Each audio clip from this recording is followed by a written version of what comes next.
Sages. Thank you, Mr. Speaker. I call Materia Ture. Tēnā koe, Mr. Speaker. Tēnā koutou i te whare. The Green Party certainly agrees with some of the provisions of this legislation, but not all. Where we have disagreements, they are serious, and so we are not intending to support this legislation any further.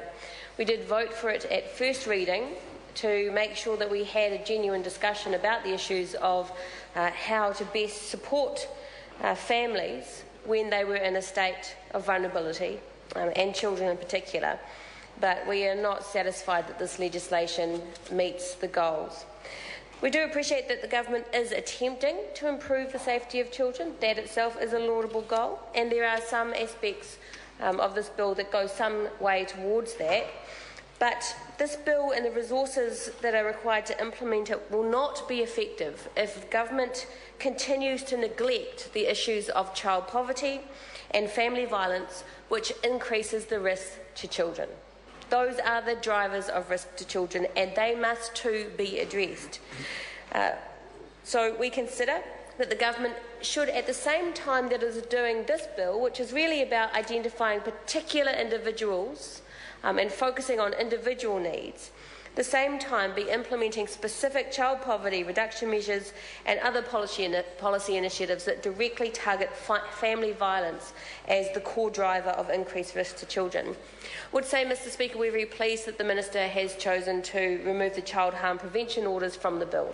They were particularly onerous. There was no evidence to back them up. There was no research that indicated that they would be successful, or any indication from the research we saw in Select Committee that significant numbers of children would be protected by them. So we're very pleased that they've gone. Collaboration in the bill is good. The collaboration between the chief executives of all the various ministries, that's all very good too, and actually shouldn't require legislation to make it happen. Actually, these should have been put in place, and it should be the normal practice of any government intervention. There should be cross-ministry engagement, cross-ministry plans, backed up by evidence and research that those plans are working, with clear targets being set for the reduction of violence, for the reduction of child poverty, for the reduction of numbers of children that are presenting to SIFs and to other agencies, and families who are presenting to other agencies for assistance. With plans like that in place and clear responsibility for meeting those objectives, we will have real change. Whether this particular level of collaboration in this bill does that or leads to that, we're yet to see, but at least it's a step in the right direction.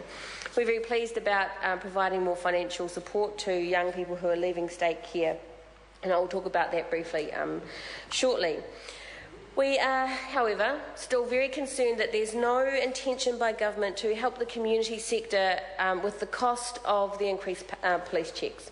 The community sector came to the Select Committee and were very clear that this was not necessarily a bad idea, and in fact many welcomed it, but the financial burden was placed on those agencies that are at the front line of dealing with the most vulnerable families, and money that they use to go out to family homes, to go and meet and talk with families and kids, to make the assessments about whether a child is at risk and then take action for that child if that's the case. The money that they use for that is going to have to now be used for the police checks.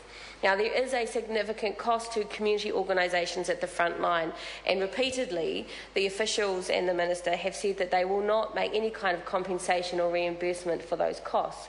It is a significant cost in some cases, and that cost will come out of the services that are provided to the children and the families that this bill is supposed to be, is arguing to assist. So we really, it's unfair to place that obligation on these services that do such a fantastic job on behalf of us all, and to have no reimbursement whatsoever. Mr. Speaker, I'm particularly concerned about the provisions that increase the powers of the state to remove children from their mothers at birth. There are already significant powers that the state has to remove a child at birth if they consider that there is a risk.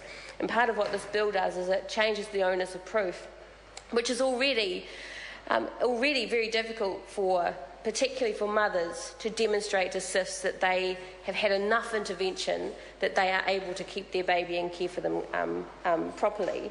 But now the burden of proof has changed quite significantly, and the hurdles for these women are now significantly greater, and we can see no justification for that.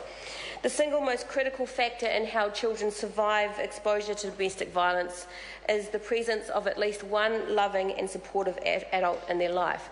Now, for many children, the loving and supportive adult is their mother, who repeatedly will do her best to provide her children with a normal life, even when she herself is being abused. So she is the subject of domestic violence. Her children are the subject of domestic violence. She is fighting for her and their lives as best as she can. But the child abuse system does not acknowledge the role of this protective parent. We too often hear of these women, these protective parents, doing the best that they can, losing their children because they have been unable to keep their child safe from the abuser. And this is even in cases of post-separation, where she's left the abuser, she's taken the children with her, she has not been able to stop the abuser from continuing the violence, and the children are removed from her. The children are removed from her. She is punished. She might have tried the court system and it failed her. She might have tried getting other support from the refuge, none of which has been able to keep the abuser away. Nothing about the state system has been able to keep the abuser away from her and her kids, and she is the one who is punished. Her children are punished. I've been visiting child services agencies for the last wee while and talking to them about the nature of the families that they work with, the very high-risk, vulnerable families. One service told me that 50% of the parents of the families at risk, the parents in those families, come from state care. 50%, right?